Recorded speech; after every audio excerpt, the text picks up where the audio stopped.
Camerounaises, Camerounais, mes chers compatriotes, vous comprendrez, j'en suis sûr, que je commence ce message traditionnel en vous parlant de l'irruption sur notre planète de la pandémie du coronavirus. À cet égard, l'année 2020 restera certainement dans les mémoires comme une année sombre, marquée par des centaines de milliers de morts à travers le monde. Comme la quasi-totalité des pays, le Cameroun a été touché, peut-être moins gravement que d'autres États.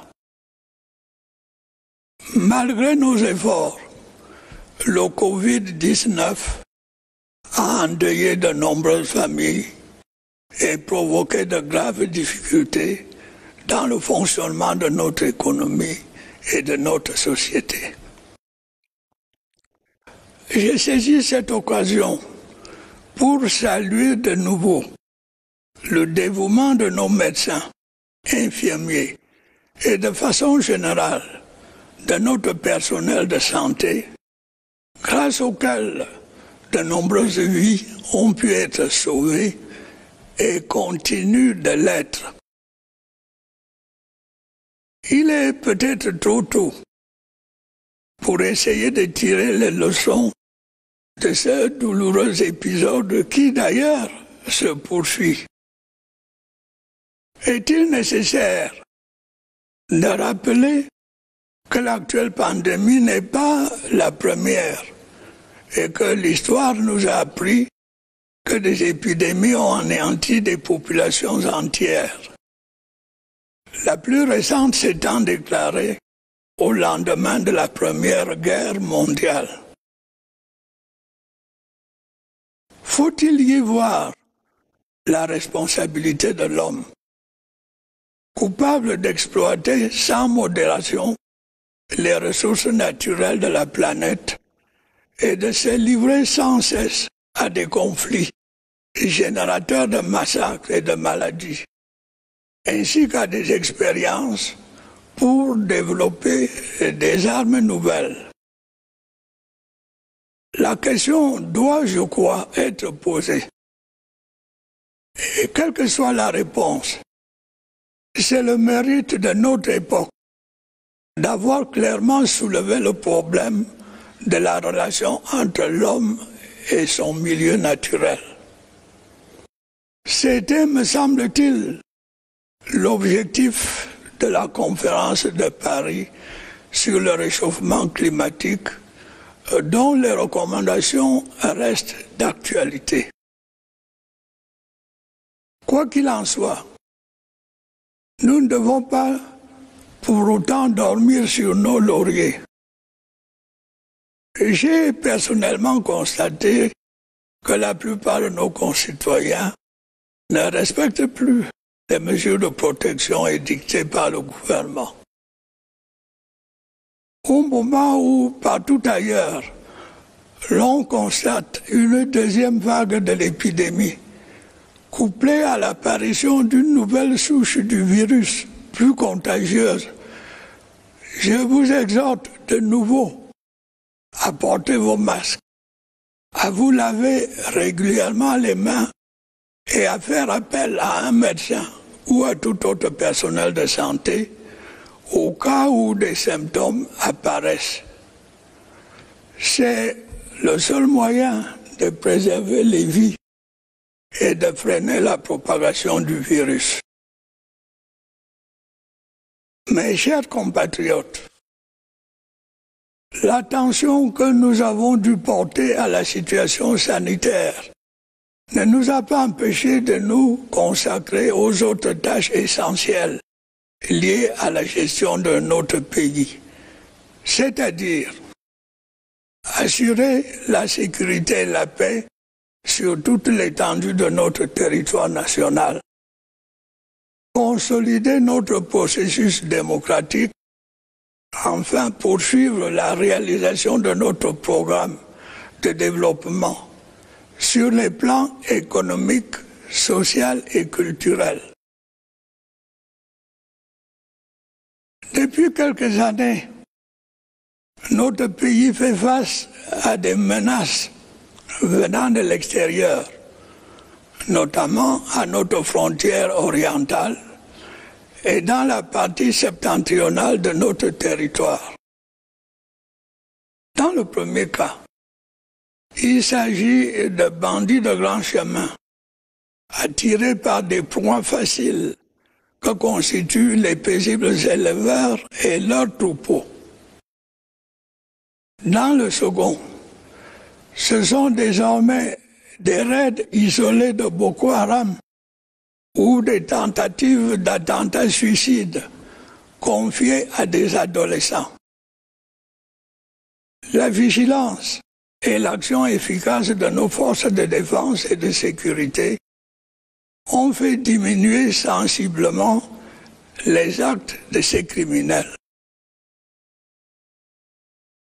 La situation est différente dans nos régions du nord-ouest et du sud-ouest, où des groupes armés entretiennent un climat de terreur et d'insécurité.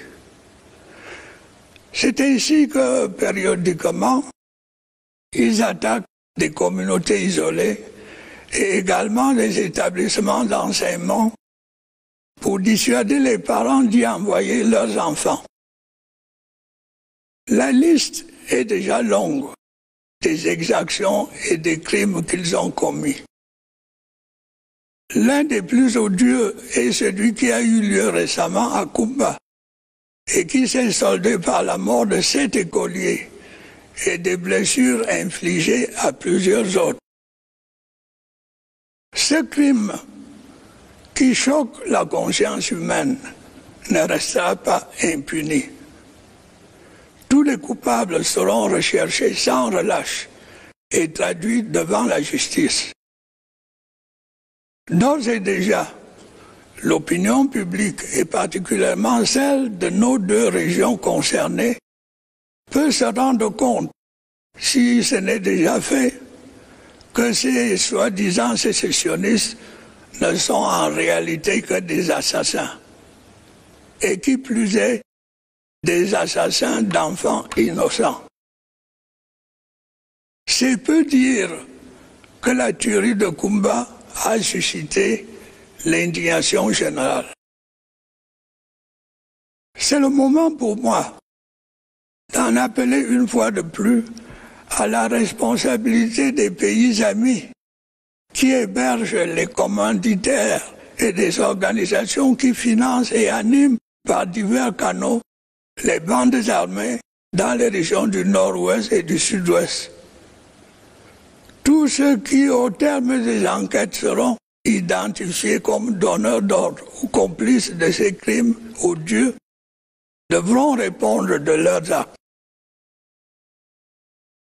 Autant, notre gouvernement n'a jamais cessé d'apporter la preuve de sa volonté d'ouverture et de dialogue, en libérant par exemple de nombreux ex-sécessionnistes et en facilitant leur réinsertion dans la société.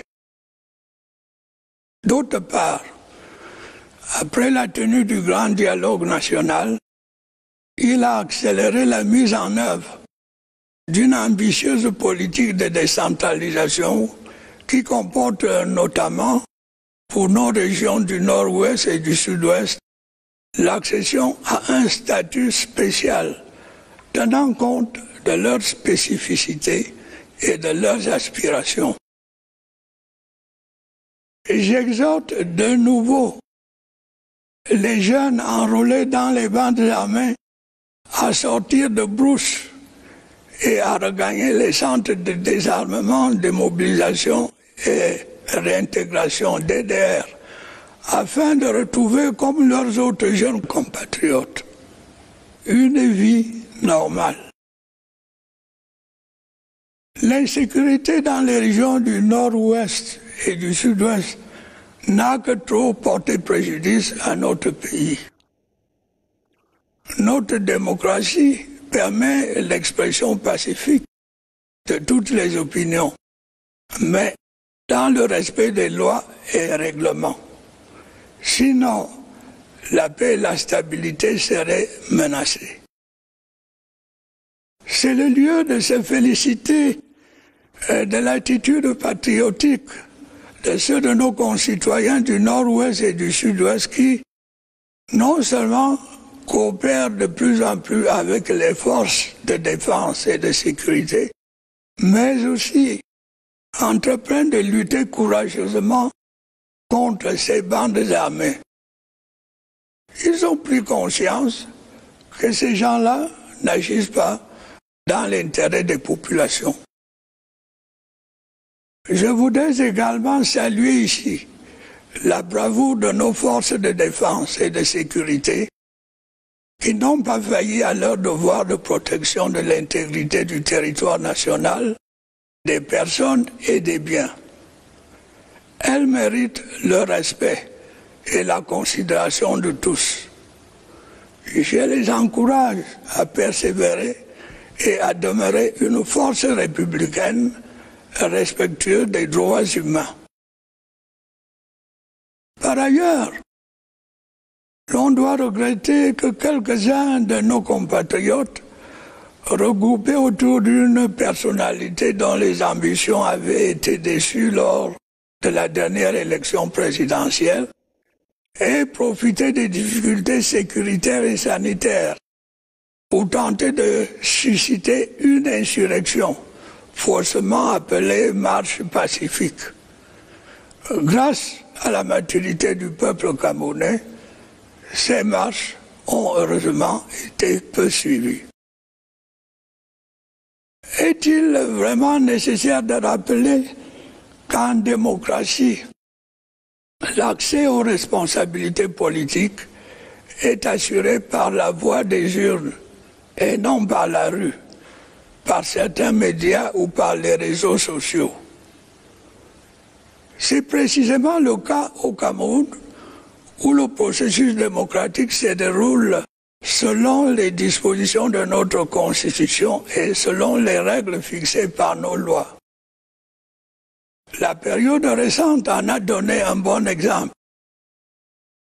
En mars 2018, le mandat des sénateurs est renouvelé. En octobre 2018, le chef de l'État est élu avec une très large majorité. En février 2020, des élections législatives ont lieu, assurant au gouvernement une majorité confortable à l'Assemblée nationale. À la même date, les élections municipales mettent fin au système des délégués du gouvernement dans les grandes villes, désormais gérées par des maires élus.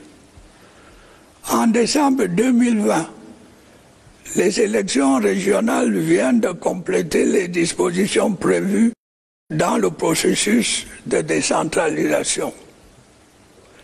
Ainsi se confirme chaque jour davantage notre volonté politique de mener à bien le projet démocratique répondant aux souhaits véritables du peuple camerounais, projet initié dès mon accession à la magistrature suprême et qui a conduit quelques années plus tard à l'institution du multipartisme.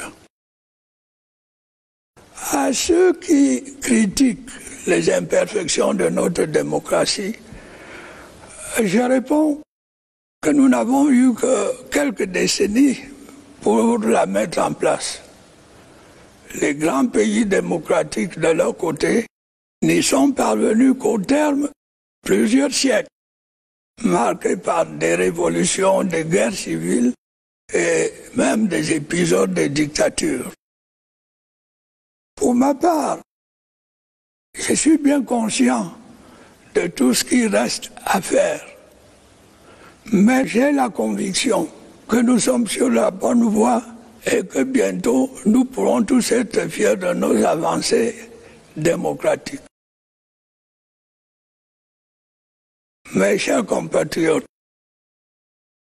il faut bien reconnaître que le contexte international notamment la pandémie du coronavirus et la baisse de la croissance mondiale, n'a pas facilité la bonne tenue de nos finances publiques et de notre économie au cours de l'année qui s'achève. Tout en maintenant nos objectifs de croissance, nous avons dû prendre des mesures de consolidation budgétaire et de soutien à l'économie afin de passer le cap difficile et de rendre possible une politique de relance en 2021. C'est ainsi qu'il a été décidé de finaliser les projets qui concernent le championnat d'Afrique des Nations 2021 et la Coupe d'Afrique des Nations de football de 2022, de poursuivre la mise en œuvre des plans de reconstruction et de développement des régions du Nord-Ouest et du Sud-Ouest, ainsi que de l'extrême Nord. Malgré ces efforts, il est prévisible que notre taux de croissance, qui s'était stabilisé autour de 4% au cours des dernières années, subisse une nette érosion en 2020 et que l'inflation reparte légèrement à la hausse. L'impact du ralentissement de l'économie mondiale et l'évolution de notre situation nationale, notamment en ce qui concerne l'augmentation des dépenses de sécurité, y ont sans doute contribué. Néanmoins, il apparaît qu'en dépit des difficultés, l'économie camerounaise a conservé une certaine capacité de rebond. Grâce à l'appui de nos partenaires internationaux et dans l'hypothèse d'un recul de la pandémie, il est alors permis de penser qu'une reprise est possible dans les mois à venir. Dans cet esprit, je voudrais maintenant appeler votre attention sur le lancement récent de notre stratégie nationale de développement, SND, qui remplace le document de stratégie pour la croissance et l'emploi, DSCE, arrivé à son terme. La stratégie nationale de développement définit les grands axes de notre planification jusqu'en 2030.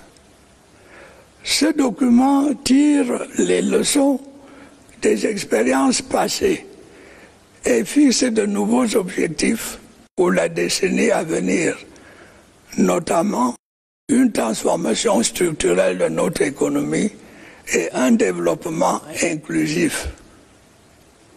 Il conviendra donc de passer à la vitesse supérieure pour lutter contre la pauvreté, le chômage et la persistance du secteur informel. Il faudra également s'efforcer d'atteindre un taux de croissance de 8% en procédant à une transformation structurelle de notre économie et en améliorant l'efficacité de la dépense publique. Ainsi, nous conserverons toutes les chances de parvenir à l'émergence à l'horizon 2035.